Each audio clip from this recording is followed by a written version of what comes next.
Hello दोस्तों, आशा करते हैं आप लोग बहुत ही अच्छे होंगे। आज की क्लास में हम लोग डिस्कस करने जा रहे हैं बीएड फर्स्ट सेमेस्टर के जो आपका थर्ड पेपर है। फर्स्ट सेमेस्टर में जो आपका थर्ड पेपर है मेरे भाई, उसके सबसे इम्पोर्टेंट टॉपिक अधिगम सिद्धांत, यानी आपका जो थर्ड चैप्टर है ना, पेपर थर्ड में जो थर्ड चैप्टर है अधिगम सिद्धांत, उसको हम लोग स्टार्ट किए। इसके पहले अधिगम सिद्धांत में भी 3 लेक्चर हो चुके हैं। जैसे फर्स्ट लेक्चर में बताया था अधिगम सिद्धांत के बारे में, उसके बाद सेकेंड लेक्चर में बताया था अधिगम सिद्धांत के एक प्रमुख मनोवैज्ञानिक थॉर्नडाइक साहब को। उसके बाद जो आपका थर्ड लेक्चर आया था मेरे भाई, यानी कि जो भी कल थर्ड लेक्चर में कवर कराया हूँ, उसमें मैं स्किनर साहब को बताया था। ठीक है, तो उन लेक्चर को नहीं देखे हो तो जाके एक बार बेसिक से उनको कवर करो, इंपॉर्टेंट है सारे लेक्चर। इसमें हम लोग समझेंगे पावलोव साहब को कि पावलोव साहब ने अधिगम सिद्धांत के बारे में क्या अपना जो कि सिद्धांत दिया था। ठीक है, देखो ये सब बेसिक क्लास है, इंपॉर्टेंट क्लास है, तो पूरे लेक्चर को बहुत ध्यान से देखना मेरे भाई। ठीक है, चलो समझते हैं ज़्यादा बात न करते हुए पावलोव के सिद्धांत को। ठीक है, क्योंकि आपका एग्जाम मेरे भाई बहुत ही नज़दीक है। अच्छा, जो मैं इंपॉर्टेंट क्वेश्चन डिस्कस करता हूँ ना, तो प्लीज़ उस इंपॉर्टेंट क्वेश्चंस के लेक्चर को ज़्यादा से ज़्यादा देखने का प्रयास किया करो। ठीक है,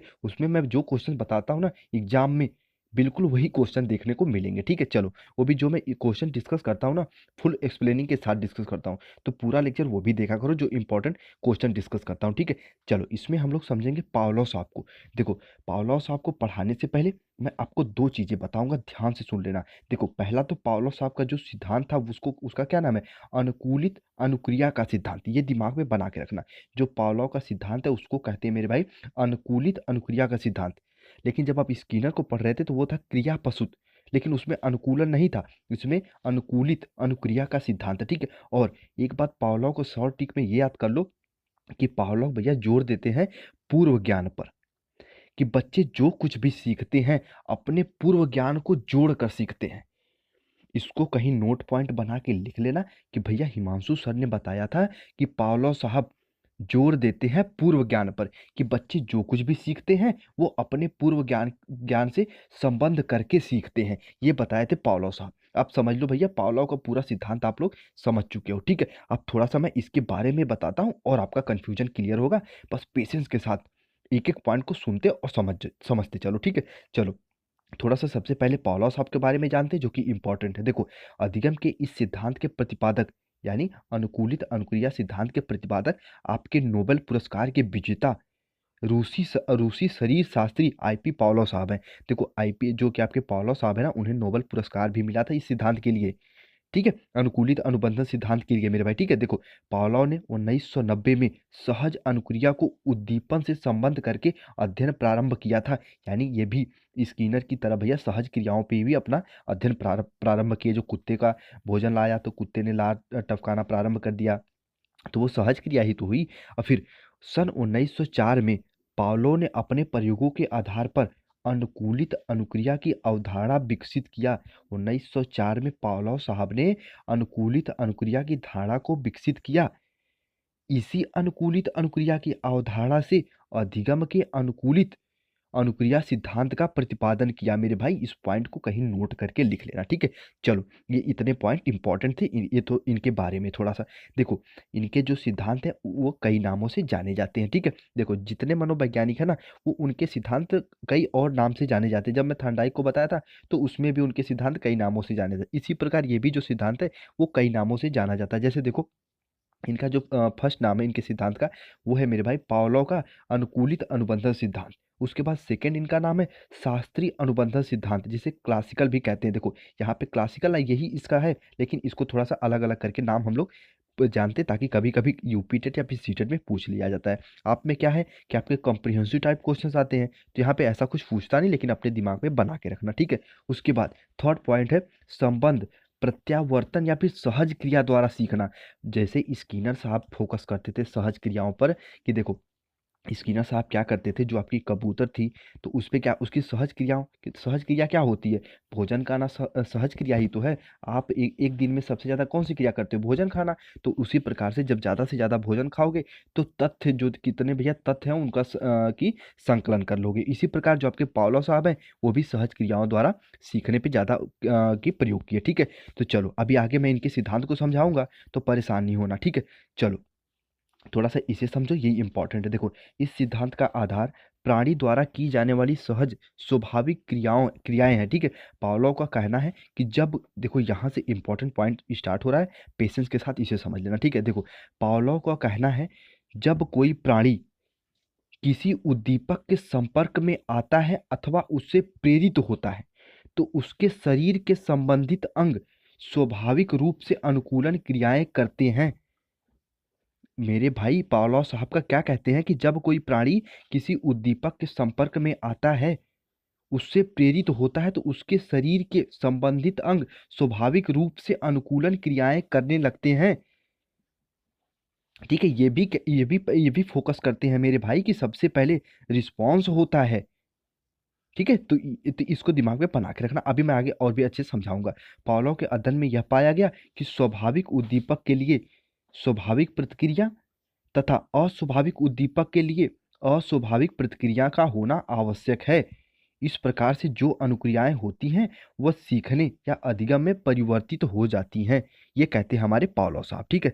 देखो, पावलोव से संबंधित कुछ महत्वपूर्ण शब्द हैं, इसे समझ लो, या आगे की अभी जो मैं चीज़ें समझाऊंगा वहाँ इनकी जरूरत पड़ेगी। देखो, सबसे पहले स्वाभाविक उद्दीपक जिसे कहते हैं नेचुरल या फिर अनकंडीशन स्टिमुलस, ठीक है, यूएस से शॉर्ट फॉर्म में कहते हैं, इसको समझ लेना, ठीक है। उसके बाद अस्वाभाविक उद्दीपक यानी कंडीशन जो है स्टिमुलस यानी सीएस इसे कहते हैं। उसके बाद स्वाभाविक प्रतिक्रिया या अनुक्रिया, इसे नेचुरल या फिर अनकंडीशनल रिस्पॉन्स कहते हैं, ठीक है। देखो, जहाँ अनुक्रिया है ना, तो अनुक्रिया क्या है, रिस्पॉन्स है। उसके बाद अस्वाभाविक प्रतिक्रिया या फिर अनुक्रिया, ये भैया कंडीशनल रिस्पॉन्स, इसे सीआर कहते हैं। ये जो इनके शब्द है ना, इसके कहीं भी नोट करके लिख लेना, ठीक है। अब देखो, समझते पावलोव द्वारा किए गए प्रयोग, ठीक है। तो इसे मैं जो आपके साथ शेयर करूंगा इसे आप लोग पढ़ लेना, ठीक है। लेकिन मैं थोड़ा सा इसे जो है कि इनके विश्लेषण को समझा देता हूँ। यहाँ देखो बनाया हूँ ऐसे। देखो, पावलोव साहब, एक कुत्ता रहता है ना मेरे भाई, उसके सामने दो तरह का सिचुएशन क्रिएट करते हैं, अभी मैं बताता हूँ। सबसे पहले देखो, एक कुत्ता है ना, सबसे पहले उसके सामने भोजन लाते हैं तो वो क्या करता है, लार टपकाना प्रारंभ कर देता है। आपके सामने अगर कोई मिठाई आती है तो आप क्या करते हो, लार टपकाते हो ना। उसी प्रकार से जब कुत्ते के सामने भोजन लाते हैं तो कुत्ता जो है मेरे भाई लार टपकाना प्रारंभ कर देता है। फिर उसके बाद वो भोजन और घंटी को एक साथ बजाते हैं। देखो, भोजन लाए, उसके साथ घंटी भी बजाए। देखो, सबसे फर्स्ट क्या करते हैं मेरे भाई, फर्स्ट स्टेप में भोजन लाते हैं तो कुत्ता लार टपकाना प्रारंभ कर देता है। उसके बाद जब घंटी बजाते हैं तो कुत्ता सिर्फ कान खड़ा करता है लेकिन लार नहीं टपकाता। अभी ध्यान से सुनना आगे। उसके बाद जो थर्ड स्टेप में आते हैं, वो क्या करते हैं, भोजन और घंटी को साथ मिलाते, यानी जैसे भोजन लाए वैसे घंटी भी बजाए। तो क्या होता है, कुत्ता लार बहाना प्रारंभ कर देता है। अभी देखो, घंटी की वजह से लार नहीं बहा रहा, भोजन की वजह से ही। लेकिन ये क्रियाएं कई बार दोहराने के बाद जब भैया पावलोव साहब सिर्फ घंटी बजाते हैं ना, तो आपका जो है कि कुत्ता लार बहाना प्रारंभ कर देता है, यानी कि वो घंटी के प्रति अनुकूलित होकर लार बहाना प्रारंभ कर देता है। अब कहोगे सर थोड़ा सा अनुकूलित को भी समझा दो, तो मेरे भाई अनुकूलित वो है ना, किसी अस्वाभाविक उद्दीपक के प्रति अपना व्यवहार करना ही है मेरे भाई अनुकूलन। ये देखो, घंटी क्या है, ये स्वाभाविक स्वाभाविक उद्दीपक नहीं है, ठीक है, ये अस्वाभाविक उद्दीपक है। लेकिन इसके प्रति भी जो है कुत्ता लार बहा रहा है, तो ये मेरा भाई क्या है, ये है अनुकूलन, ठीक है। अब कहोगे सर इसका जो है कि फायदा क्या है, ये बता दो। देखो मेरे भाई, सीखने में इसका क्या फायदा, अब उसे समझो। देखो, मान लो एक कोई बच्चा है, ठीक है, ये कोई बच्चा, देखो मैं अभी कहा शुरू शुरू में बताया था कि जो कि आपके जो पावलोव साहब है ये पूर्व ज्ञान पर जोर देते हैं। मान लो एक यहाँ पे कोई बच्चा है, उसे सिर्फ ये पता है कि ये आम है, लेकिन जब आप उसे पढ़ाते हो ना मेरे भाई, तो क्या कहते हो कि आप बोलो अ से अनार, तो वो ये अ नहीं जानता है, वो सिर्फ आम जानता है। जब आप कहते हो ना अ से आम, तो वो सिर्फ आम को जानता है, ना कि अ को जानता है। लेकिन जब आप कई बार पढ़ाते पढ़ाते पढ़ाते कह देते हो, तो भैया वो आम को ना छोड़ के सिर्फ अ को पढ़ना सीख जाता है। इसी प्रकार क्या होता है, जब आप पहले भोजन लाते हो तो लार बहाता है, उसके बाद भोजन घंटी साथ लाते हो तो लार बहाता है, फिर जो है मेरे भाई घंटी बजाते ही उसकी लार बहनी प्रारंभ हो जाती है, लार टपकनी प्रारंभ हो जाती है। उसी प्रकार से फिर आप जैसे ही मेरे भाई बच्चे के सामने फिर आम कहोगे ना, तभी वो आम का चित्रण बना लेता है। लेकिन कुछ समय बाद वो अ को पढ़ने लगता है, जब पढ़ाते हो ना कि बोलो भैया अ से आम, लेकिन फिर बाद में वो आम को छोड़ देता है और अ को भैया सीख जाता है। ये कहते हैं हमारे पावलोव साहब, ठीक है।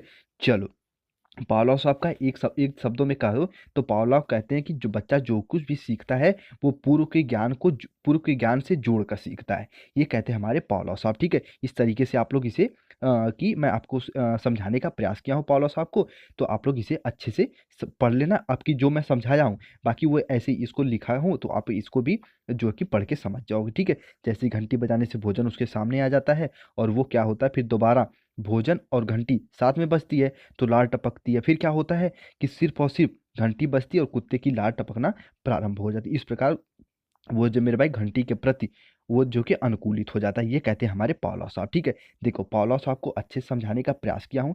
चीज़ें फर्स्ट टाइम है, थोड़ा बहुत डाउट लगेगा तो मेरे भाई एक बार लेक्चर को और देखना, ठीक है। चलो, आपके मन में कोई भी डाउट कोई भी कन्फ्यूजन रह जाता है तो नीचे कमेंट सेक्शन में कमेंट करना। कल हम लोग कोहलर साहब को कवर करेंगे, ठीक है। अभी हो सकता है तो मैं कुछ समय में टाइम मिलते ही आपको टेलीग्राम पे इन्फॉर्म कर दूंगा कि मैं क्वेश्चन पेपर डिस्कस करूंगा, इंपॉर्टेंट, ठीक है। देखो, आपका जो फर्स्ट पेपर है ना उसका मैं फर्स्ट पार्ट का जो है कि जो आपका जो आता है ना मेरे भाई अति लघु उत्तरीय प्रश्न, वेरी शॉर्ट टाइप आंसर, तो कि उसको मैंने डिस्कस कर दिया है। जितने भी क्वेश्चन डिस्कस किया हूँ वो इम्पॉर्टेंट है, ठीक है। उसको एक बार तैयार कर लेना। अभी मैं लॉन्ग आंसर को डिस्कस करूंगा, वो भी इम्पॉर्टेंट है, ठीक है, विथ एक्सप्लेनिंग के साथ, ठीक है। जितने भी क्वेश्चन मैं डिस्कस कर रहा हूँ उन लेक्चर को ज़्यादा से ज़्यादा देखो, ठीक है। चलो, अब मिलते हैं अभी जल्दी अपने अगले लेक्चर में। तब तक अपना ख्याल रखो। और हाँ, बात आती ये कि चैनल को मेरे भाई ज़्यादा से ज़्यादा शेयर करने का प्रयास करो।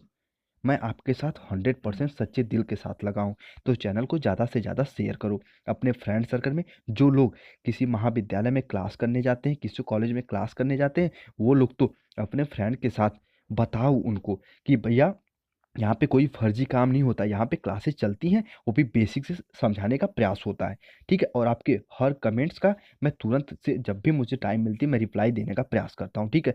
फिर भी आपके मन में कोई डाउट कोई कन्फ्यूजन रह जाती है तो आप मुझे यहाँ पे जुड़ के मुझसे कुछ भी डिस्कस कर सकते हो, और इसका पीडीएफ आप लोग जाके टेलीग्राम चैनल से ज्वाइन करके ले लो। और हाँ, कुछ बच्चों को डाउट रहता है कि भैया टेलीग्राम चैनल ओपन नहीं हो रहा है, तो मेरे भाई जब टेलीग्राम चैनल नहीं ओपन हो रहा है तो आप चैनल के अबाउट सेक्शन में जाओ और वहाँ से जाके ज्वाइन कर लो, ठीक है। चलो, इस प्रकार से आप लोग ज्वाइन कर सकते हो। आपके मन में कोई भी डाउट कोई भी कन्फ्यूजन है मुझसे पूछ सकते हो। पावलोव साहब को मैंने समझाने का प्रयास किया, ठीक है। देखो, एक बार आपका रिवाइज करा देता हूँ। देखो, 3 मनोवैज्ञानिक को मैंने पढ़ा दिया। कौन-कौन से? सबसे पहले थॉर्नडाइक साहब को, उसके बाद स्किनर साहब को, उसके बाद पावलोव साहब को। जो आपके कि थॉर्नडाइक है वो किस पे प्रयोग किए थे? तो वो मछली और बिल्ली पे इनका प्रयोग किए थे, ठीक है। चलो, उसके बाद स्किनर साहब किस पे प्रयोग किए थे? तो ये भैया चूहों पर प्रयोग किए थे। उसके बाद जो आपके जो ये आपके पावलोव साहब किस पे प्रयोग किए थे? तो ये कुत्तों पे अपना प्रयोग किए थे, ठीक है। अब जब कोहलर साहब आएँगे तो ये एक चिंपैंजी पे प्रयोग करते हैं, और कोहलर को भैया गेस्टाल्टवादी कहते हैं। यहाँ पे देखो, थोड़ा-सा आपको इंट्रो दे दिया हूँ, गेस्टाल्टवादी। जब मैं अधिगम सिद्धांत बताया था तो गेस्टाल्टवादी के बारे में बताया था, ठीक है। चलो, इस प्रकार से आप लोग क्लास को ज़्यादा से ज़्यादा भैया शेयर करो। और हाँ, आपके मन में कोई भी डाउट कोई भी कन्फ्यूजन रह जाता है तो मुझे नीचे कमेंट सेक्शन में पूछ सकते हो, ठीक है। चलो, बहुत बहुत धन्यवाद।